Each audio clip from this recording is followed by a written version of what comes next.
Tudo começou com uma cena clássica. Certinhos, um livro e uma história mágica prestes a acontecer. Mas o que será que eu fui inventar com isso? Achei essa imagem no Pinterest, igualzinho do filme, e resolvi imprimir. Queria um toque antigo, então usei café solúvel para dar essa textura envelhecida. Simples, barato e mágico. Mas calma, isso foi só o começo.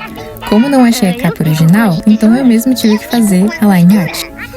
Voltar a pintar depois de tanto tempo me trouxe uma paz que eu nem lembrava. E minha parte favorita é a tinta dourada. Sério, fica a coisa mais linda, dá até aquele brilho de conto de fadas. Mas agora eu deixo com vocês o resultado. E aí, gostou?